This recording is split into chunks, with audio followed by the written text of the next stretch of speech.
My name is Dani, I'm an art instructor, and you're tuned in to the Able Artswork Virtual Learning Channel. Thanks for joining me today. Today, I'm going to show you how to paint some geometric flowers that you can use either for an illustration to hang in your home or design the front of a card for somebody. We're going to be using our knowledge of basic shapes and colors to complete this project. To follow along, you'll need watercolor paper, watercolors, a cup of water, and a paintbrush. So grab your materials and we can get started. So like I mentioned, we're going to be using our knowledge of basic 2D shapes to make these designs. These flowers from the beginning might not look exactly like anything you've seen in real life, but because we've got a central shape with another shape repeating around it, it evokes the imagery of a flower and your imagination is able to fill in the gaps. So this is going to be a pretty unique way to paint some flowers, and it'll really give you your freedom to paint anything that might not even look like these flowers. We're going to mix it up with different shapes and different colors this time. So follow along with any of your favorite colors, or you can just use the same ones that I'm using. So to get started, I'm going to take my water, dip my paintbrush in it, and get some paint on my brush. I'm going to be making my flowers different from the first page that I showed. So I'm going to dip my paintbrush in some green, and maybe I will start with a triangular center. Each of these flowers is going to have a dominant shape in the center, and you can play around with whatever you think might look interesting. So I'm just going to be putting down this green triangle.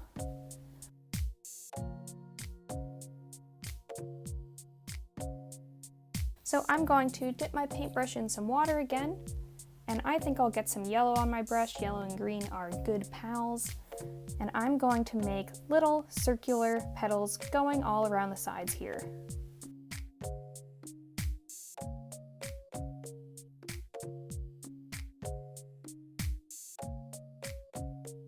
I'm even going to dip my paintbrush back in the water, back in the green paint, and dab some paint down on the threshold between the circles and the triangle, so those paints can really start bleeding throughout each other more.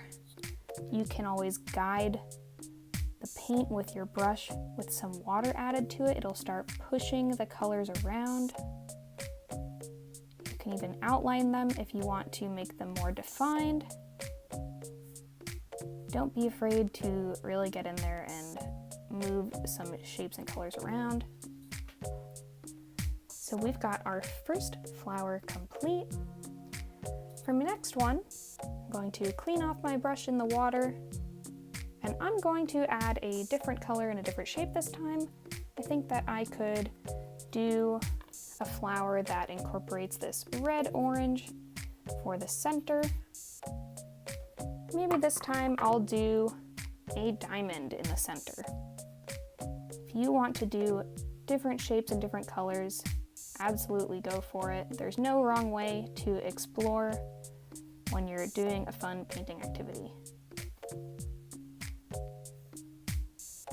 And once again, while the paint is still wet, I can quickly add some petals around the sides and see how those colors blossom into each other. So I'm going to put some orange on my brush.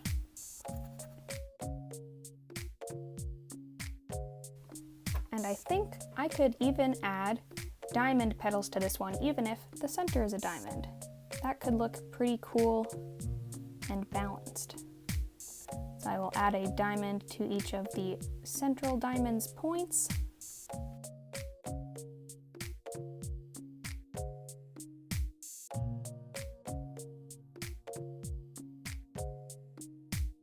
And along the edges as well, because there's plenty of room.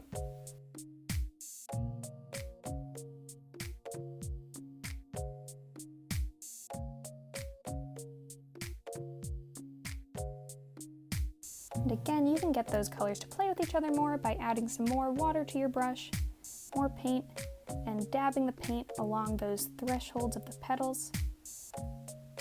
It'll even create some type of gradient that is growing through them. Looks pretty cool, and it'll dry with a really interesting texture. Try outlining some of the petals if you like, it gives you a different effect.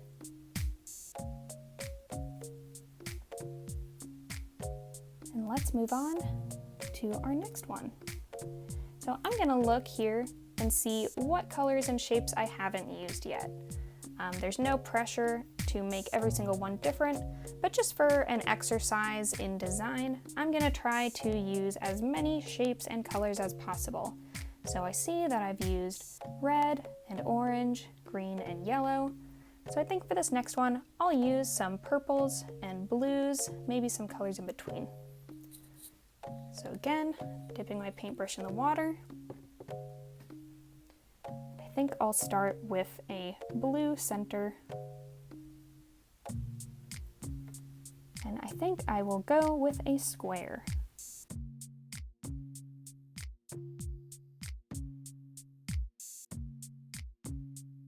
And next, I'm going to add some purple oval petals because I haven't used an oval shape yet. So I'll just go ahead and add those little ovals. Maybe they're a bit teardrop shaped. I suppose it's more of a classic petal shape that you might recognize. I'm just going to make sure that they're evenly distributed around the center of our flower.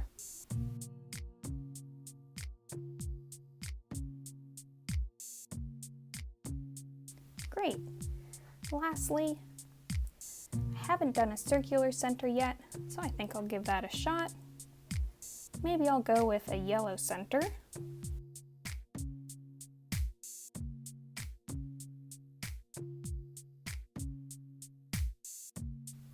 I'll add little triangular petals that are red.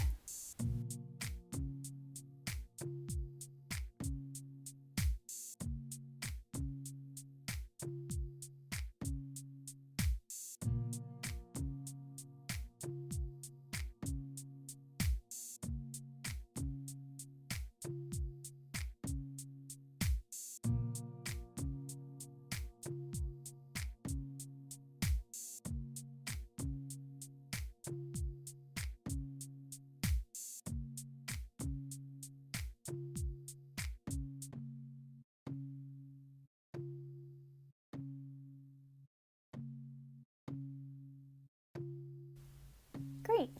I hope you enjoyed painting these flowers with me. Feel free to either hang the illustration up on your wall, you can even fold a piece of watercolor paper in half and paint these flowers on the front for a neat card design for someone. Check out the other videos on our channel about art, language, and music, and I'll see you next time.